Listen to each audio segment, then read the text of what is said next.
and it really does put the frame and really gives, it puts Querciabella firmly in its rightful context, if you like. Very much the pioneers in many, many, many respects. So if you allow me, I'll just take you on a bit of a history tour,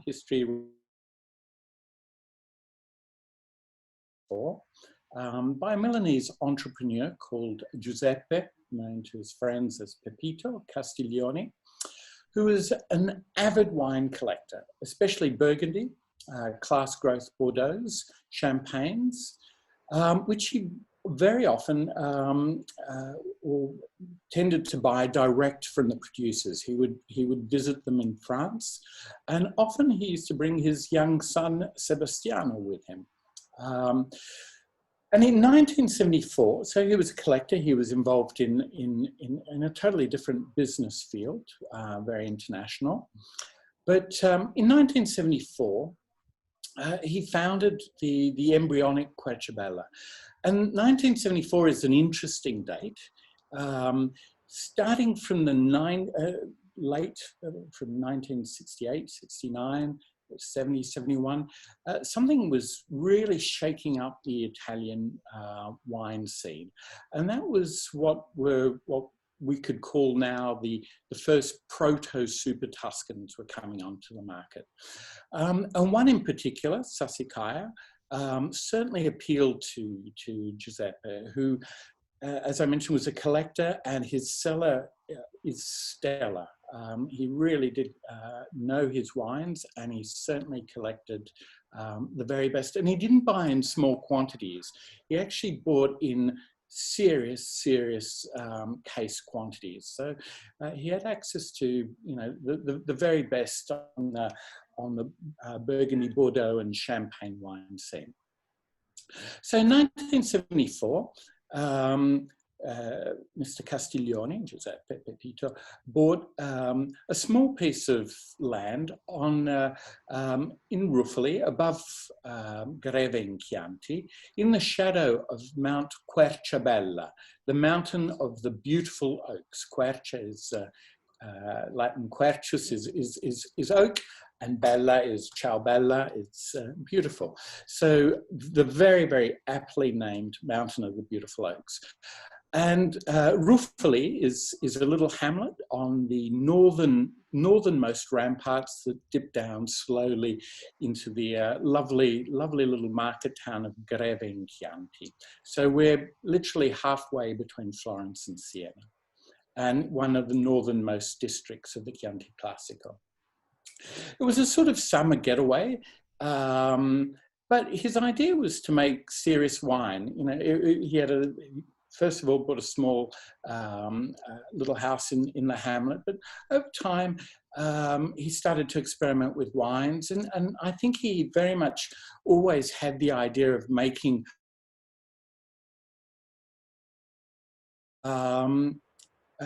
that could fit and impress his fellow wine lovers, his family, his friends, his business associates. And so he certainly started experimenting on super Tuscans, where, especially those early style of super Tuscans.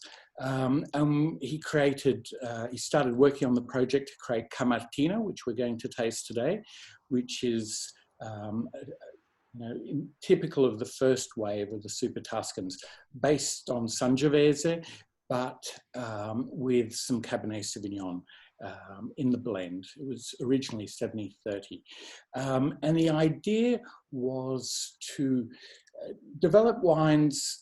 He chose literally Querciabella because of its altitude, its exposure, and he thought it was a place where he could make wines that suited his style of wines, which are very much influenced by Burgundy.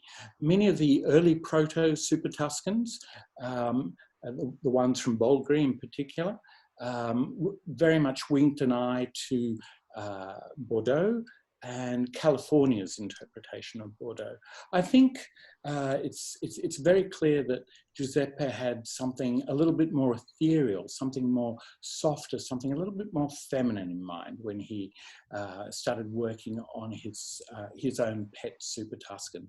And now when I talk about the Super Tuscans, I just want to distinguish between the whole field of IGT, Cabernet or Sangiovese based wines made in Tuscany and that weren't part of a DOC classification, and that very, very specific group of historic Super Tuscans. And by that definition, I mean the Chianti Classicos that declassified, or wines made in the Chianti Classico, but not following the Chianti Classico rules. So when I talk about Super Tuscans, there's that sort of dichotomy involved. He also worked on what is ostensibly Tuscany's first, or many consider Tuscany's first white Super Tuscan, Battà, which we're also going to taste, and we'll taste it at the very end. It's become a model for all of, for many, many Tuscan white wines. So very much ahead of its time in 1988 when it was first made. So over the years, the few acre holding grew with very, very selective purchases, so much so that over time, Querciabella and the Castiglioni family owned most of the hill at Ruffoli. From the original few acres, we've now got something like over 30 hectares on the Ruffoli Hill. Then we have some hectares in Gaiole and Radra as well, which were bought a lot later. So by the time Sebastiano, Giuseppe's son, was 12, he'd already visited many, many of the top estates in both Burgundy and Bordeaux. And he'd obviously acquired a taste for fine wine. But in his early teens, he acquired another very, very important taste. I think a chance encounter, I believe, with an anti-vivisectionist and an anti-animal tasting activist, or manifestation or protest, certainly struck him. And it struck a lifelong environmentalist thread, and certainly an animal rights activism. And he's been involved with very, very important movements and with animal rights and environmental organizations since his mid-teens, basically. And the other thing that happened through this is that he became a vegetarian. So unsurprisingly, in his early 20s, almost unbeknownst to his father, he convinced the winery workers to switch to an organic approach to viticulture. He virtually asked them to cease and desist using any chemical fertilizers, insecticides, herbicides, fungicides. And we're talking about 1988 here. When he asked his father if it was possible to do this, his father said, no, that would be too hard. And Sebastiano presented him with a fait accompli and said, well, actually, we are organic. There was no term organic or a legally recognized term organic, but he told him that they'd basically adopted a chemical-free approach. And now the first laws on organics and organic viticulture started to be promulgated in the early mid-90s. So we were well ahead of the curve. And you can just imagine, I think the village and the neighbors thought that everyone up at Querciabella was quite mad. It was definitely not a common thing. Organic farming, certainly not in the Chianti Classico, certainly not in those years, where it was very much intensely farmed, very intensely conventionally farmed with fertilizers and various other insecticides, herbicides. a pioneering milestone for Querciabella. Now, all of Greve, literally, the whole of the commune is almost a bio area, so it's gone extremely mainstream. A decade later, Sebastiano became intrigued with another form of agriculture. Many of the wineries that both he and his father revered, many from Burgundy, but also in Alsace and other parts of France, as well as other parts of the world, happened to be biodynamic. And so Sebastiano was intrigued with biodynamics and became well-versed in the concepts. It wasn't so much Rudolf Steiner's spiritual science that intrigued him, as much as farming from a holistic point of view, as much as Steiner treating the whole of the farm as a holistic approach. Now, I'm going to read something to you from my notes on I went through the Steiner's lectures many years ago, and this is one of the standout things I'd like to share with you. Something that came out in one of Rudolf Steiner's, the 7th lecture on the agricultural course in 1924, and just listen to how relevant it is to today. So, 1924. The balance between woods, fields, meadows, dry and wet areas, especially woods, interact with farms quite a distance away. So we should be insightful enough not to cut down our forests and to take good care of them, as the earth is slowly changing due to all sorts of climatic and cosmic influences. If we see vegetation on our farms become stunted, we should have the courage to expand our wooded areas instead of doing all kinds of experiments on and with our fields. And in fact, that's what Sebastiano's intuition was. One, if we're going to talk about site-specific wines, if we're going to talk about what the French call terroir and what the Latins have always called the genius loci, the spirit of the place, then we have to talk about the soil, and we need to address the soil, the microbial life, and understand how the interaction of the farm with its surroundings through the soil is important. So I think Sebastiano's real intuition there was that, I like to quote him, that if you compromise the ethics of sustainability, you're going to compromise the quality of your wine. And that, to many, many effects, sums up our approach at Querciabella. It's a no compromise approach to quality. I had the great fortune of, and Sebastiano later on, of buying literally some of the most beautiful plots of land in Greve, Gaiole and Radda, with beautiful exposure, high altitude. So we've got that wonderful ethereal, crisp lightness to our wines, that elegance and finesse and balance.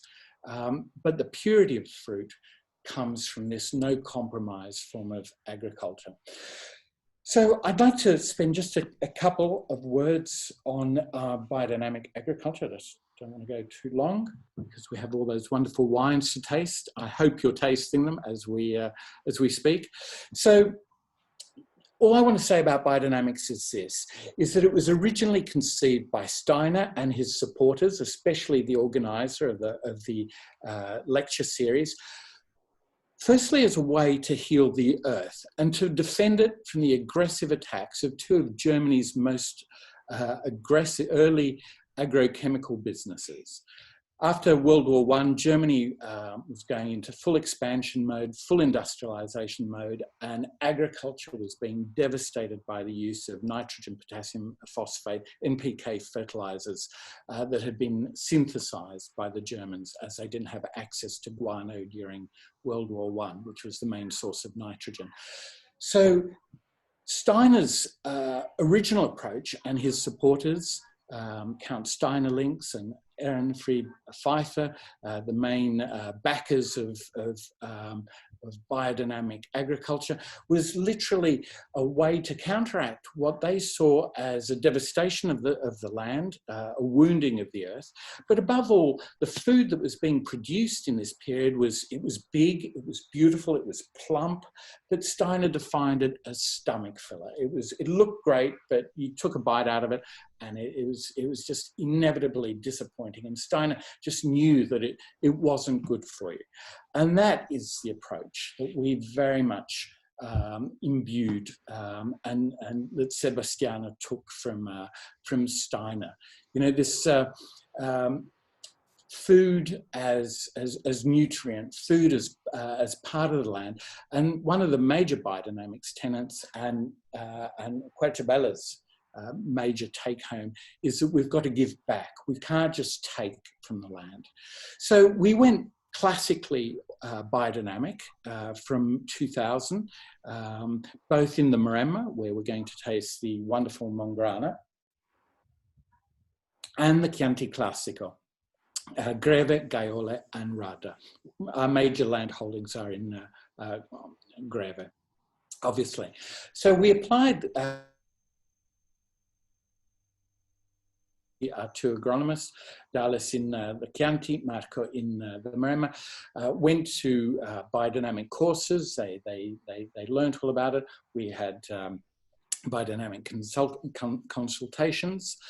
And we went through the process. We became organically certified. We never became biodynamically certified because, again, you know, Sebastiano, having gone through the lectures, felt that very much the certification focused on the dogmatic approaches. It focused on the cow horn preparations and the field sprays and the composting sprays. And it focused on that as much more than the spirit of biodynamics, the experimentation, the adaptation. Steiner was anything but dogmatic. Steiner encouraged experimentation. Sadly, he died the year after, in 1925, after the lectures were given. Experimentation was done. His disciples, especially Pfeiffer, went on to practice and to create what we now know as biodynamic agriculture, but very much in a way that we felt was very rigid, but focused not on the aspects that we were most interested. So for 10 years, we were classically biodynamic. We used preparations, we used combinations of the preparations that were adapted to our soil types in the three communes, as well as the Maremma, which is completely different being on the coast.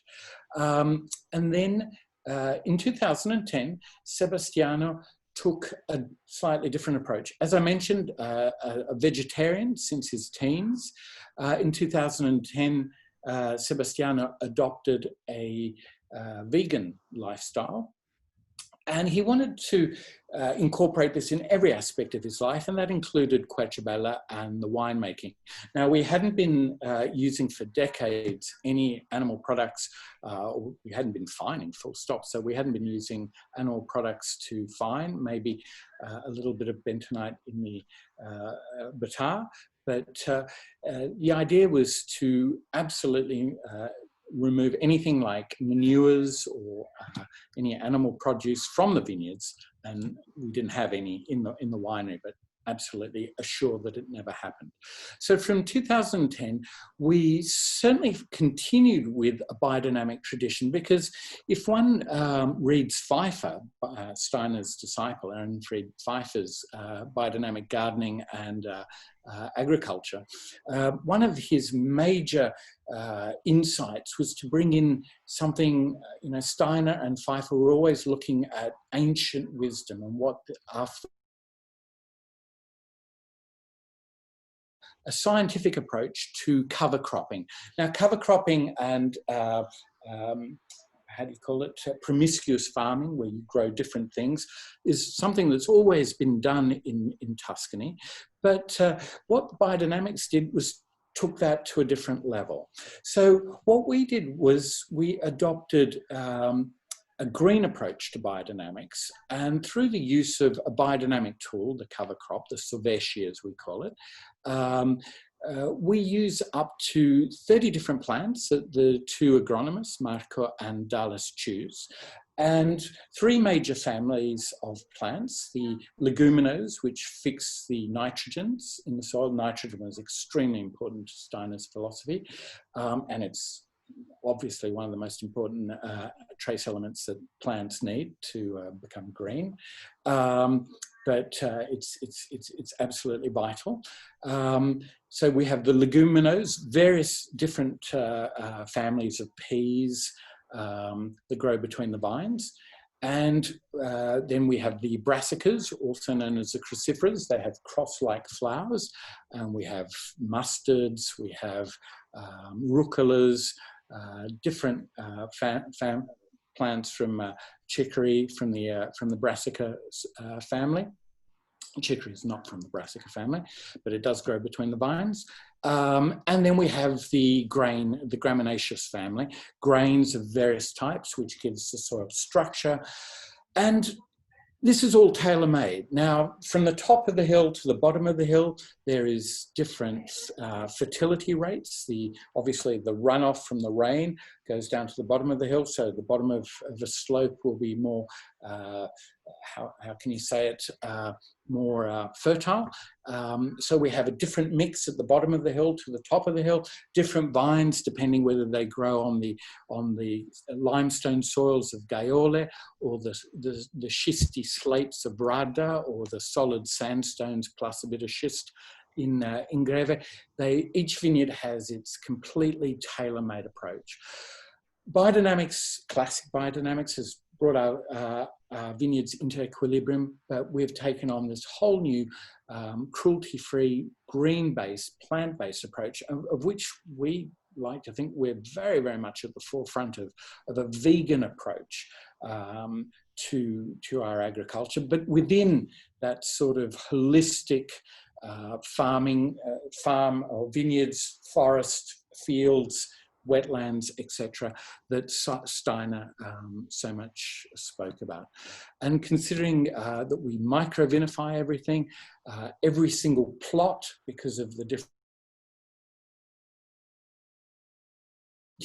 lots of Sangiovese that we have, from whether it's Greve or the other two communes, has a slightly different taste. And it's through this type of approach that we give Querciabella that incredible nuance level. And Manfred Ing, our winemaker, is a master of doing that, he and Sebastiano see eye to eye on that. And it really is about getting the very, very best from our land, and with incredible skill, blending all those little colours. Manfred's like an artist. He gets the different nuances of Sangiovese from one field to the next. Some is redder, some tastes of more of fruit, some is more floral. And the blending to produce wines is the master stroke. And I think I've spoken well over my time, and I think we should all I'd like to hand it over to Sunny, and we can taste away if you haven't been tasting already. All right, thanks, Giorgio, and thank you again, everyone, for showing up. I get to do the fun part, so that's exciting. So we're going to go through the 4 wines. We have 3 different vintages, and I'm going to go through the more technical part of it. And then, of course, I want it to be interactive, so feel free to interrupt me if you have questions about specific wines, or if you want to wait till the end. But yeah, so we're going to start with Mongrana. So this is 2017, which is the latest vintage. So 2017, you know, we had a lot of frost in the spring, but then warmer conditions later on, which produced much less, like tiny bunches. So this made for a really amazing quality, but of course about 50% less yield. So for this reason, smaller quantities of all of our wines were bottled, including the Mongrana. Usually we, you know, make about 120,000 bottles of this, but and this specific vintage, about half of that, so about 60,000. So this is from our vineyards in Maremma, so on the Tuscan coast. We purchased that estate in 1988, and we first released the Mongrana. It was the first vintage in 2005. We planted the vines in 2000. And this is also the only label that changes every year. You'll see it's actually a photograph. This one was by Sebastiano, who's also very into art and photography, but it changes every year. And then the other ones stay the same. So this is a wine that's sort of meant to be very accessible, easy drinking. Everyone loves it. It's very well made. It was consistently named like top 100 wines in the world by Wine Spectator. It has 50% Sangiovese with 25% each of Cabernet Sauvignon and Merlot. All our grapes are hand harvested at the peak of phenolic maturation, and so each variety is being treated individually. As Giorgio mentioned, we are big on micro vinification. This is our only wine that does not see any oak. So it spends about 2 to 3 weeks on the skins, then it goes through malolactic, and then we rack it every 3 to 4 months, and then it's bottled, depending on the vintage, about 10 months or to a year after harvest. So you guys can go ahead and taste it. I'm sure you have maybe had a little sip before. If you have any questions about the actual production of it, winemaking, let me know. So you get these sort of soft cherry notes, sweet red fruits. Of course, this is a warmer area than in our vineyards in Chianti Classico. So again, very accessible, soft spice, this licorice, very supple on the palate. Again, it's meant to be not one that you just think about for hours, but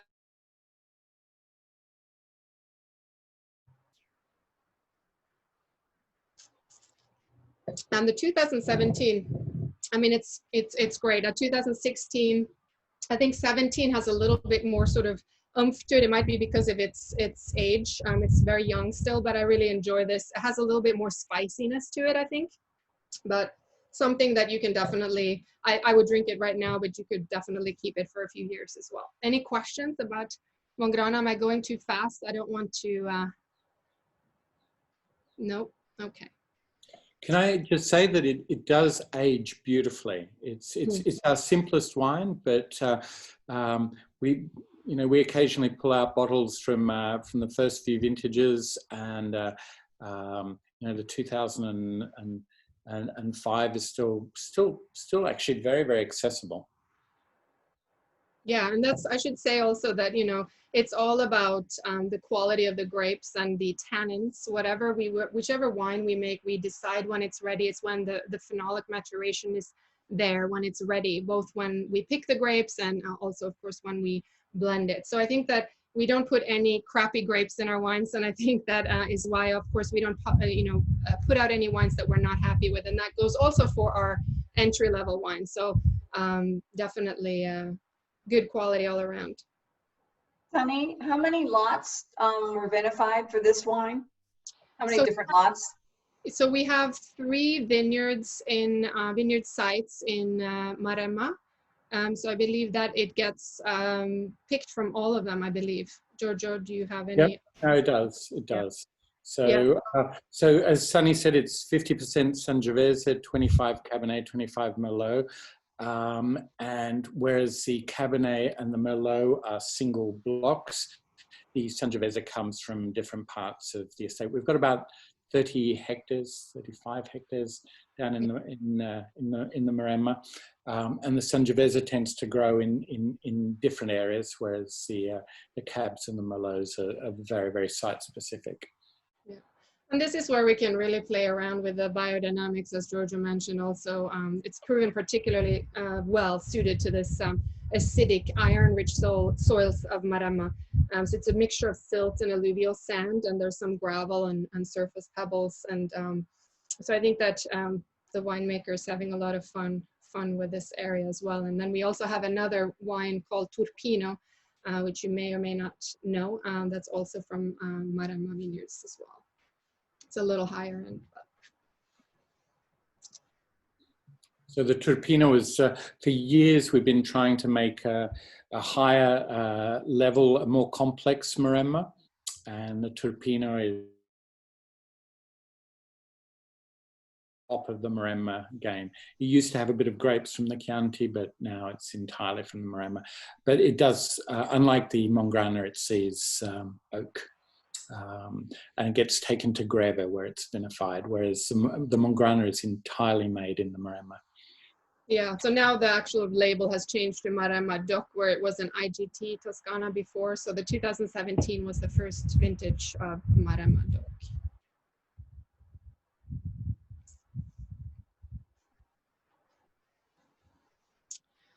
All right. Any other questions on our Mongrana? We can always go back to it if you think of questions. I want to move. Sorry, I didn't realize I was muted. For the for the Tutpino, when did you stop? What year? What vintage did you stop using Chianti grapes in the blend?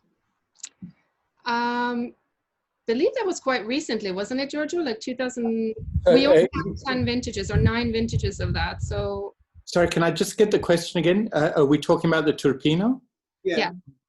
So the Turpino's first vintage was 2010, and straight away it was Syrah, Cabernet, Cabernet Franc, and Merlot.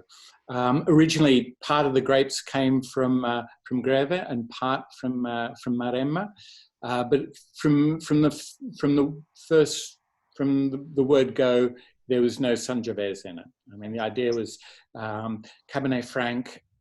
It's doing really exciting in the Maremma. It really does really well down there.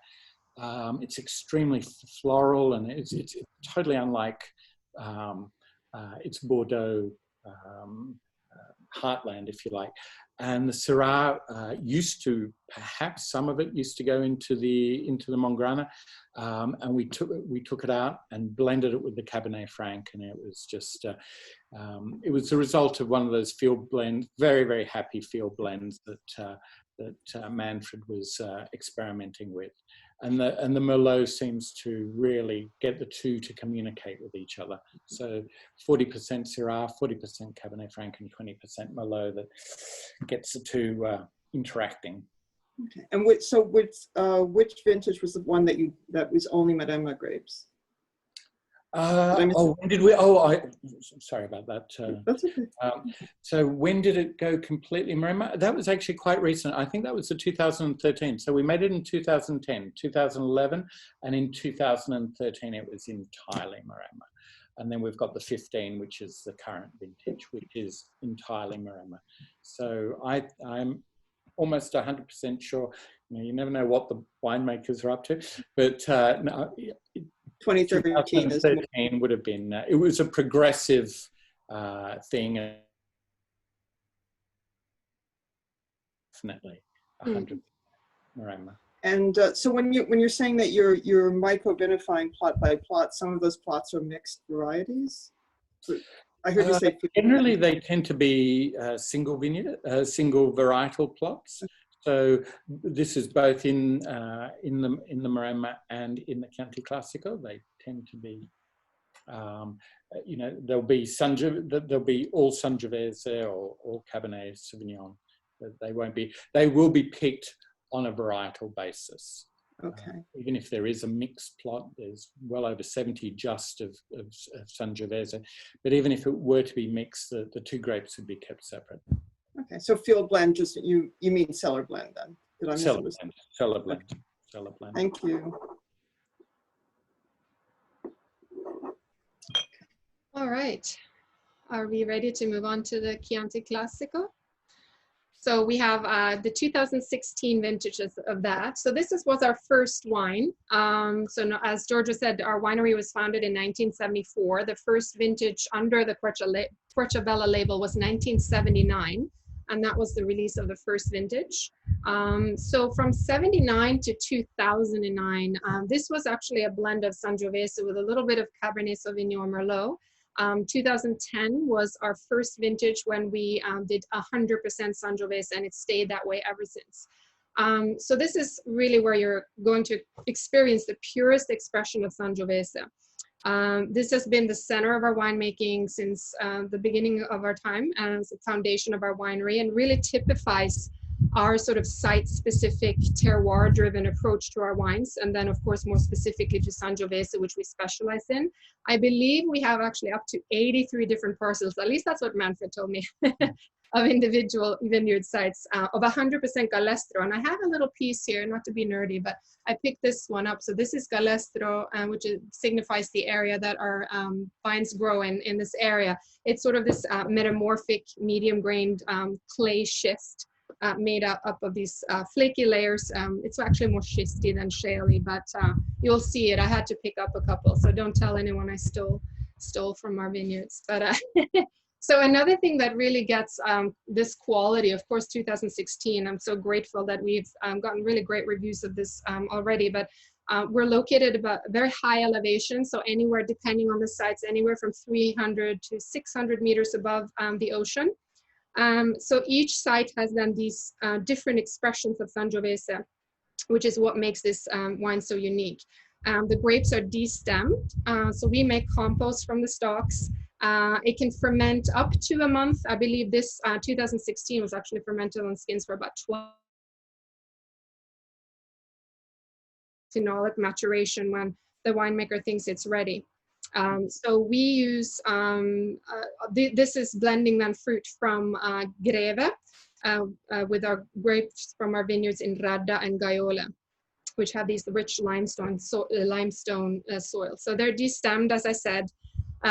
It's not that they're not crushed, but we use these peristaltic pumps that sort of pop the grapes onto the side. So it's a very gentle crushing, and then we put them into controlled stainless steel vats where the alcoholic fermentation and maceration takes place. And as I said, the maceration for the 2016 was about 12 days, sorry. So after it completes then malolactic fermentation, the wine is transferred into barriques and tonneaux. We use more botti now, so 500-liter styles than barriques. We used to use smaller barrels earlier on. The oak is always 100% French. This is about 5% new oak. I believe the remainder has second and third fill barrels. And then we regularly rack the wine, and it's tasted during the entire maturation period, which may last up to 14 months.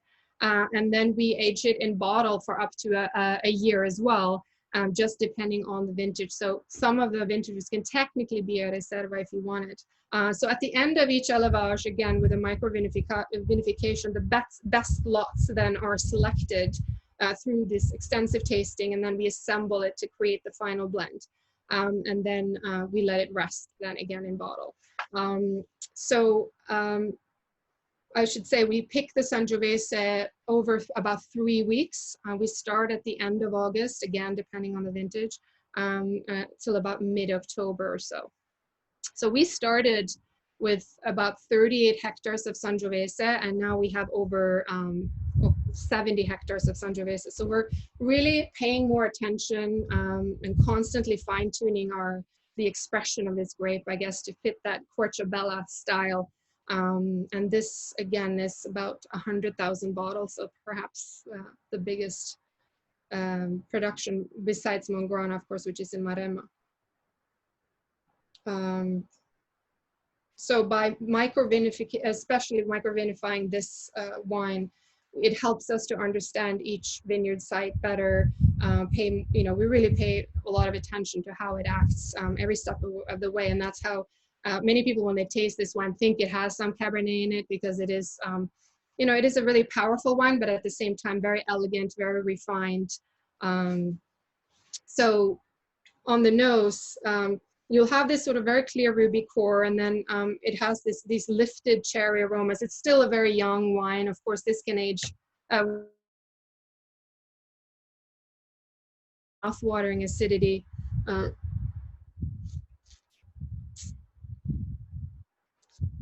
Definitely like chewy tannins, cranberries, black cherries. I get all these mints, sage, thyme. So really, really lovely wine.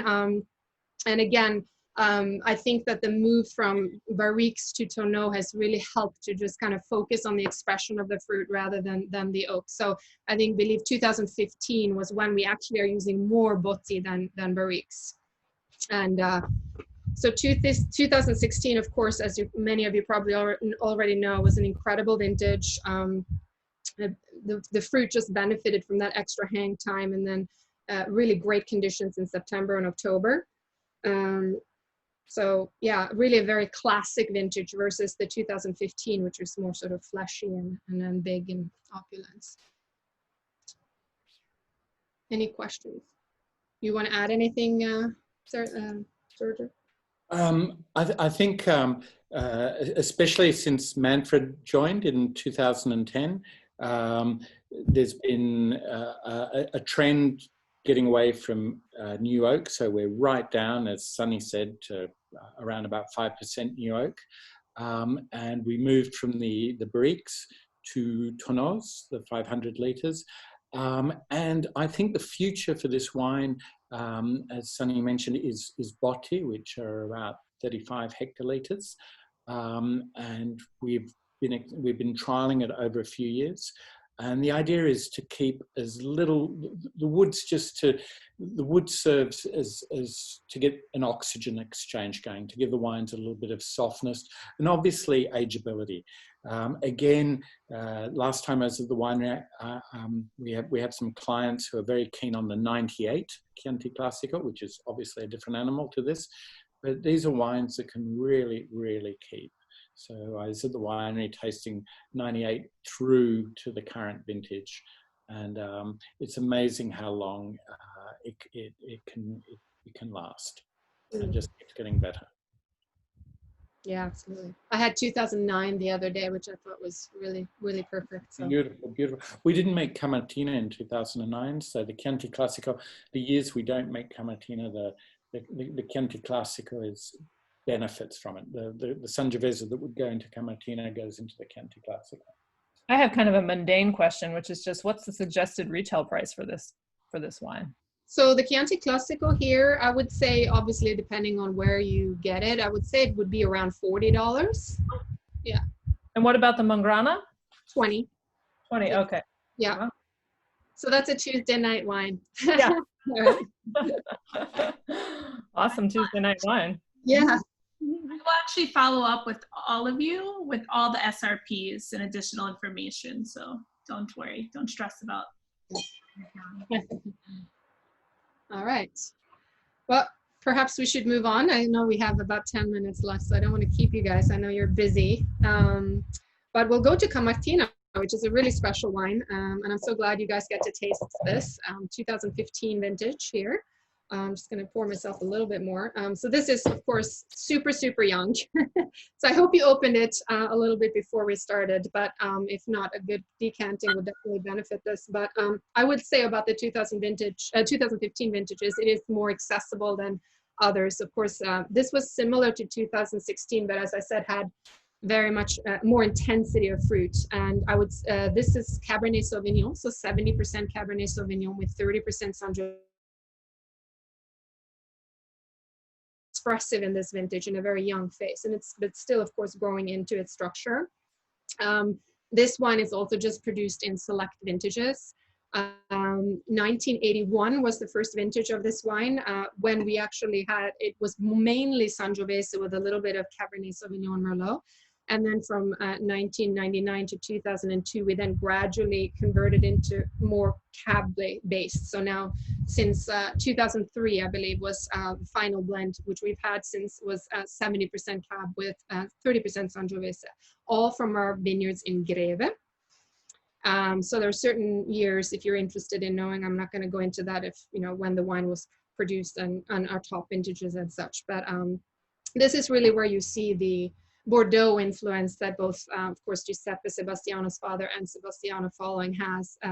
Love of Bordeaux really needs about, I would say, 8 to 10 years even to sort of reach its potential. So we have about, I'm not sure how many hectares, they're very small size of hectares, or maybe 1 or 2 hectares of Cabernet Sauvignon. So we do 3 different tanks of Cabernet Sauvignon in small quantities from 3 vineyard plots. And it goes through the same fermentation process as the Chianti Classico. So it can go up to 1 month on the skins. We always use indigenous yeast. I didn't mention that, but it's not always spontaneous. So sometimes we want to decide when fermentation starts. It's part of sort of not intervening per se, but like really just making sure there are no off flavors. So we do lots of little pump overs on this to prevent over extraction, like what we call a slow brew. Also enables these longer ferments, gives it much more complexity. And again, we taste for the tannins about twice a day. And then when the tannins are correct, the fermentation is done. So here we do use the barriques, slightly newer oak for Camartina, but probably about 25% new oak, I would say. Let's see, so destemmed again when we transfer them into these 5-ton French oak fermenters. With the indigenous yeast, as I said, and then maceration will last for up to 12 days for the Sangiovese, and then up to 20 days for the Cabernet Sauvignon.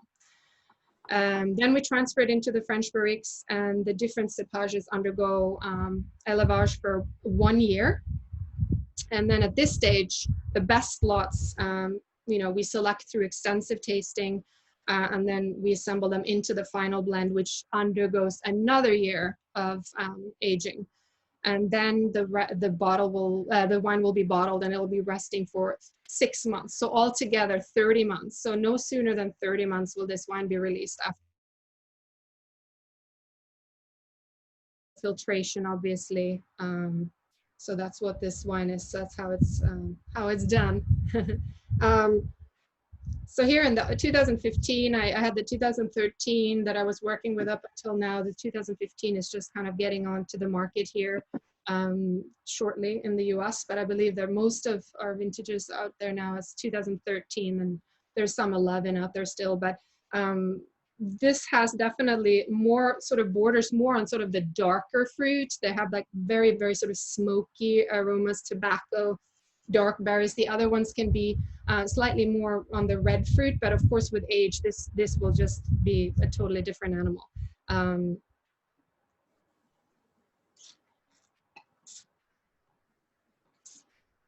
I've had mine open for at least maybe a couple of hours, and I find it really, it's actually quite soft. It opens up pretty quickly when you decant or open it early. So I would definitely do that, but this again could age couple of decades is typical and more. I mean, I had 1999 is a classic vintage, fantastic vintage, 97, 2001 and 2004, all amazing vintages. It just really, it's amazing. I tasted a bunch of these, classic Bordeaux and even Burgundies, and with a bunch of journalists from around the world when I was in Tuscany in November, and Camartina 1999 still sort of stood out, and it's really exciting to see the quality of this wine and the vibrancy, and it just kind of keeps changing in the glass, I think. I have a question, another Yeah. question. What was the reason for the slow switch in percentages for the reversal between Cab Sauv and Sangiovese? I think that's, Giorgio, I don't know if you have a clear answer on that, but I do believe it was a lot to do with the sort of style that was, wanting also to actually prove that Cabernet Sauvignon can grow beautifully in Tuscany. Obviously having that Sangiovese in there is important, because even though we didn't want to make sort of a Bordeaux copy, right? You still want that Tuscan authentic flavor in the wine, but I think it was more sort of showing people that Cabernet can grow amazingly and just as good as in Bordeaux, but just showing the potential of the region. I think that, correct me if I'm wrong, Giorgio, but I believe that's what Sebastiano told me. So no, absolutely. Sebastiano was more involved with the winery in that period. And this Cabernet Sauvignon grows quite high up, from 450 plus meters. It grows tendentially. Some of the plots are very, very rich in sandstone. So it's an ethereal Cabernet Sauvignon. I mean, Sangiovese is add pseudo super Tuscans in which the cab covers up the Sangiovese. It's almost like an excuse, stick the Cabernet in to improve the wine. But in our case, the Cabernet is really, really ethereal. If you taste from the barrel, it's not that heavy Cabernet. It's not Coonawarra. It's not Napa. It's not Grave. It's not the Medoc. There's something very, very light that marries very well with the delicacy of the Sangiovese. And it really was, as Sonny mentioned, a way to showcase the fact that Sangiovese has been in Tuscany for centuries. You must remember that Tuscany gave France 2 queens, both Medici's, and there's been an exchange in varieties. So Cabernet is actually quite acclimatized, but in Greve, it's acclimatized at high altitude and very, very delicate. And kudos to Sebastiano for that, because that was quite an intuition. They play very, very well off each other, and they don't cover each other. And it depends on the day you taste. Some days you taste the Cabernet, some day you taste the Sangiovese, depending if it's a root flower day. But they do harmonize, and especially with age, they're quite amazing. Did it change anything in the winemaking as you changed the percentages, such as skin contact? Well, from 2010, Manfred was involved. And there's a lot of experimentation going with extraction and under extraction. But the major change was a move away from a lot of new oak. So the older wines from the pre-Sebastiano era tended to have either 100% French oak, whereas the oak regime is very, very controlled under Manfred. And we use barrels. You can walk through one of our barrel halls and you'll be surprised to note that there's a lot of the barriques have a little green stamp on it. And it's they're barrels that are usually used for white wines. And that's where our Sangiovese goes into. So we, especially from 2010, the attention to detail with wood is dramatic. I mean, it's maniacal. In terms of the winemaking, Manfred is very much against over-extraction. It depends, everything is vintage specific. Some cooler years you need a little bit more pumping over, a little more push downs, delastages, etc. Other years, it really changes with the vintage. Manfred's really, he's been there since 2010. He's really got his to grips, and he changes. He's not. Nothing is set in stone at Querciabella except no compromise and attention to detail. And no animal ingredients. So Vasandir, there's a vegan. We've got vegan certification on the label. So yeah. All right. Any other questions about Camartina? What do you guys think? They're lovely. They're beautiful. Did we taste the Batar together? I know I tasted it, but I can't remember if we. We are going to taste the Batar. Yes. Okay. So we're finishing with the big guy. So if there's no other questions, I'm going to move on to our fabulous white wine. So Batar, of course, is our sort of very cult wine, if you like. We have a big following of this wine. It's a very unusual wine for this region, and by many called the greatest white wine of Italy. Always have people really asking for this wine. But so a little bit technical details, history. In 1988, there was a couple of rows of Pinot Bianco or Pinot Blanc on the winery when Giuseppe bought it. So they were like, oh, let's try and experiment with it. So it actually started out being all Pinot Blanc. And then basically it was just used as to, they just produced this wine to give to friends and clients around the world. And then in 1990s, when the blend started to change to where we have it now, they started experimenting with adding more Chardonnay into it. We have, of course, high elevation vineyards where Chardonnay grows really well. And then in 1998, as Giorgio mentioned earlier, that was the first vintage of Batar as it is now, because it went from Batar Pinot, Batar with the, I don't know what it's called, the accent above the A. Circumflex. You always know. I do always remember. I never remember that.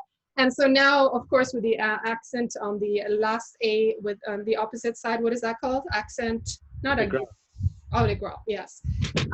That is now trademarked. So, of course, the French didn't like us making reference to Bâtard Montrachet. So, since 1998, it's been Bâtard. And so, the grapes are then picked from site-specific hills again. Chardonnay grows about 400 to 600 meters above sea level.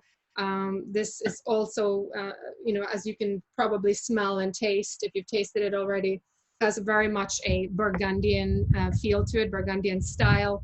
All the fruits for this is actually in our Greve vineyards, right below our vineyard, our winery. So we do whole bunch press on this. So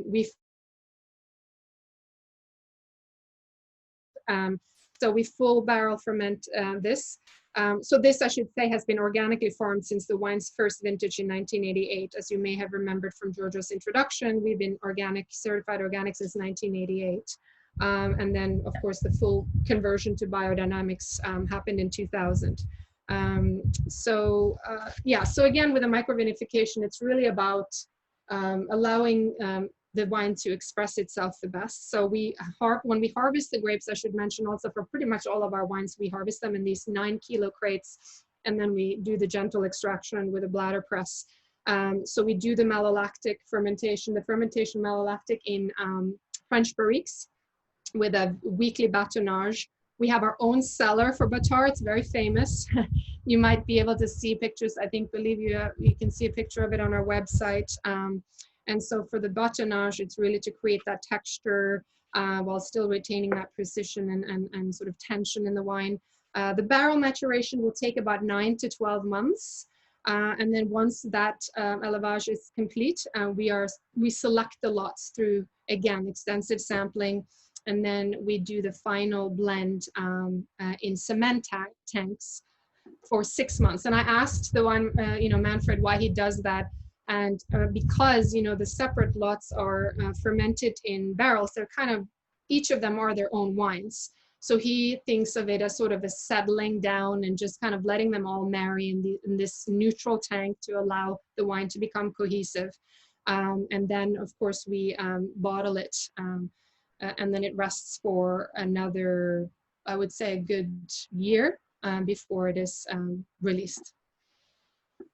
So that's, the story with that. Oak, as you probably have realized for Querciabella, is very important. Every barrel is selected for a purpose. We use only French oak, but also like to think that it is a very sensible use of oak. So even though you can taste a lot of, maybe oak, buttery nose, buttery palate, there's still a lot of power, freshness in this wine. This is very young. This is one of those few wines that might not seem like it when you drink it now, but it definitely will age very well into 2 decades and again, change. So it might seem it'll go through periods where it kind of may seem a little simple and all of a sudden it turns into this different thing. So that's what I find really fascinating about this. There's a lot of umami notes in it too, as well as a lot of freshness.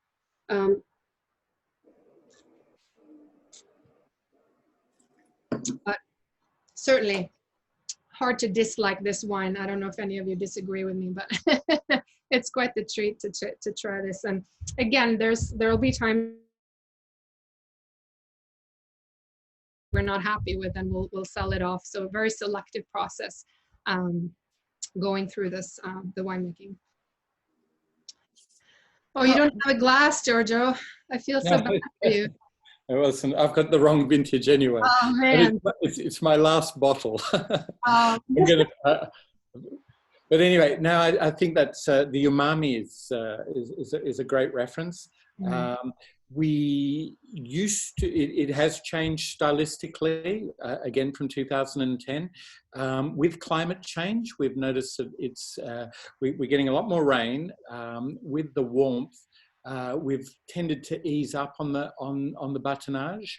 It still does get a little bit of batonnage, but we introduced a roller system to the barrels, so it gets a gentler lees contact. It's already got malolactic, which is giving it that umami. It's already barrel fermented, which is adding to that richness and complexity. And the batonnage, we've tended to steer a course with lower new oak and less aggressive batonnage. In fact, if you walk into the winery, there's 3 batons for the batonnage, and they look one nastier than the other. One looks like a great big nunchucker, and another one looks like a flail that a medieval knight would feel very at home with. They're quite strong. And then there's one that's just a stick with a little thing at the end of it, like a riding crop. But the system that is, especially in the cooler years, it gets more batonnage. In the warmer years, it gets the barrel rolling to get the context. And again, this is, whereas with Camartina, we tend to release it when ready. We're, the US is on the 13. We will be, in the fall, we'll be releasing the 2015 in Europe. So we tend to release the Camartina a lot after other people, the other Super Tuscans, so at least 4 or 5 years before it gets onto the market. We would like to do that with the Batar, but we only produce between 10 and 12,000 bottles. It really is a cult wine. It really is very, very iconic. Camartina was one of the first Super Tuscans, full stop, whether you're going to talk about the Super Tuscans in the broader sense or in the narrower sense. But Batar was literally the first white Super Tuscan. And because of the small plots that we have, we've got the new Chardonnay and Pinot Blanc plots up at 600 meters, which is climate change insurance to ensure the acidity. But we still, and I would like to release it after about 4 years, because it's a wine that can easily do 10, 15, 20 years. But sadly, the demand, we produce 10,000 bottles, and usually the aggregate demand is about 17, 18,000 bottles a year. So we have no option but to release it sooner. So we ask our customers to drink it responsibly, to keep some away, but it's too delicious. But it does age absolutely, absolutely beautifully. And the reason we've put it at the end is because, as I mentioned in the introduction, I think very much the Castiglioni family, they love Bordeaux, and Camartina certainly has some Bordeaux aspects to it. But Giuseppe Castiglioni's true love was white Burgundy, anything from the Montrachet Hill. And it's what he used to have for lunch when he used to come to the winery. And when you go to Burgundy, they tend to finish with the white wine. So it's our sort of chapeau to our muse. We don't want to be Burgundian. We don't want to be Bordeaux. We're proudly Tuscan. And this wine has so many Mediterranean features to it. It's reminiscent of a white Bordeaux, but it's still got those rosemary, balsamic, very Mediterranean aromatics.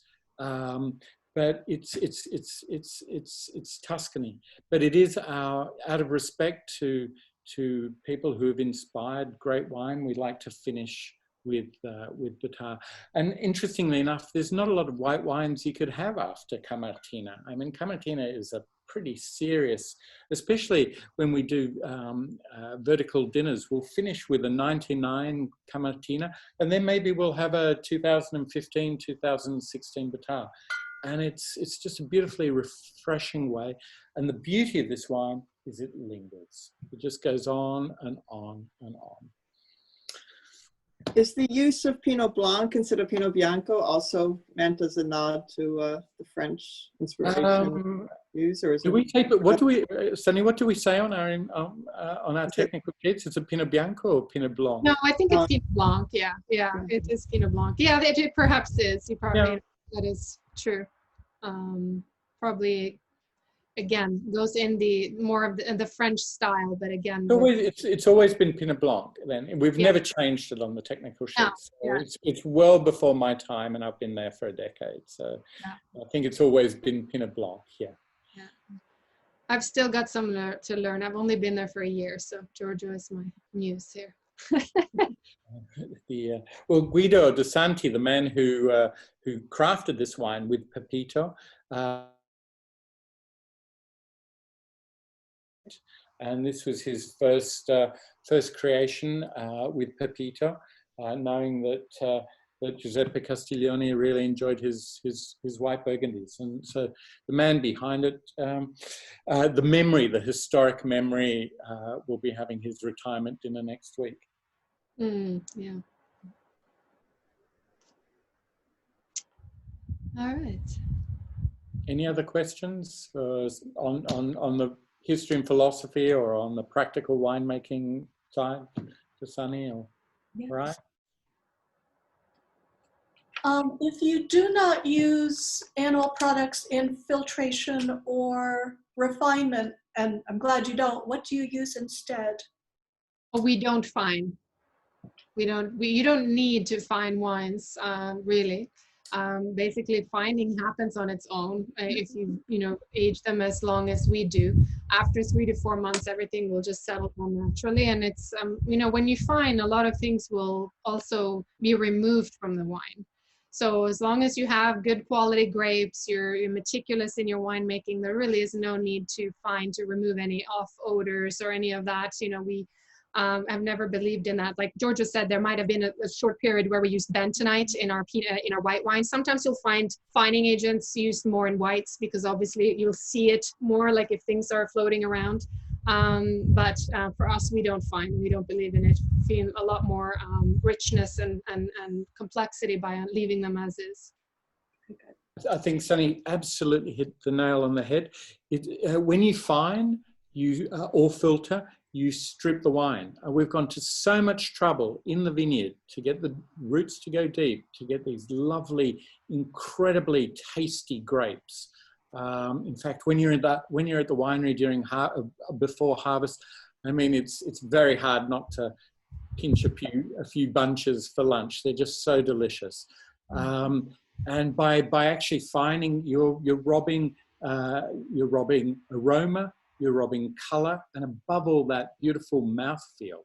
So we are very much against fining. And again, as Sunny mentioned, it just settles to the bottom of the tank. It just decants. Even in Mongrana, it just sits there for about a year or so, and just all the colloidal sediments, or the colloidal proteins, vegetable proteins,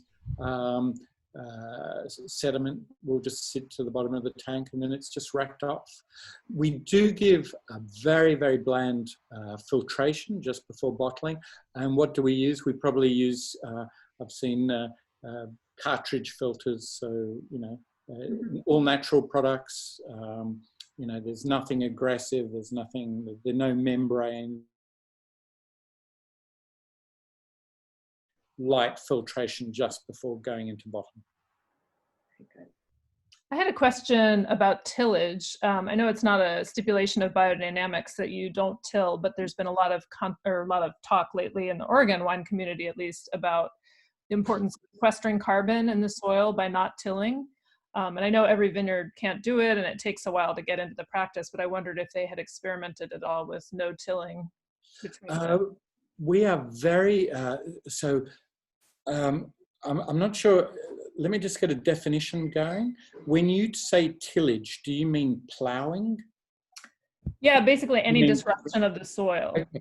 So we, in biodynamics, one of the things we most cherish is the symbiotic relationships that happen, especially between fungi and the root systems. It's one of the most important things that connects the vineyard to the forest. We plant all the plants, the 30-odd plants, to replicate a forest floor effect. But what really gives the forest floor effect is the mycorrhiza, the symbiotic relationship.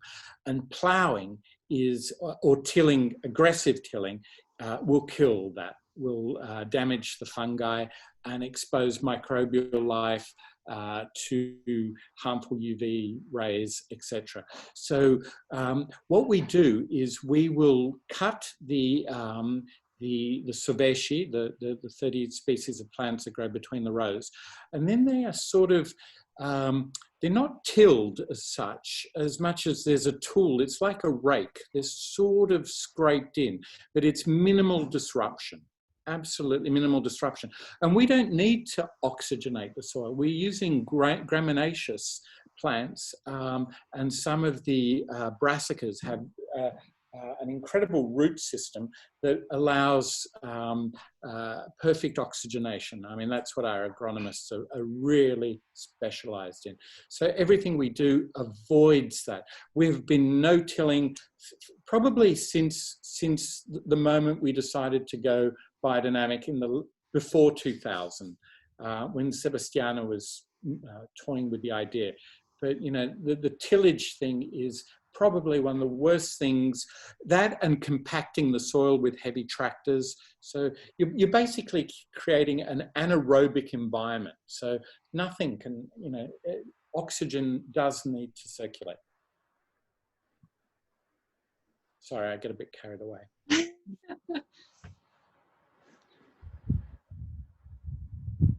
Any other questions, anybody? That's it? Well, I'll follow up with each of you if you have any further questions. I will send them to Sunny and Giorgio's way, as well as the SRPs. I'll have those for you today. But thank you so much for joining us, and thank you, Sunny and Giorgio, for that amazing tasting and conversation. Thank you, guys. Yeah. Thank you so much, everyone. Thank you for the time. To be with us. Thanks for having us. Talk to you soon. Thank you. Ciao. Hope to see you in person next time. Yeah. Ciao. Thanks. Stay Bye. safe. Stay safe. Thank you. Bye.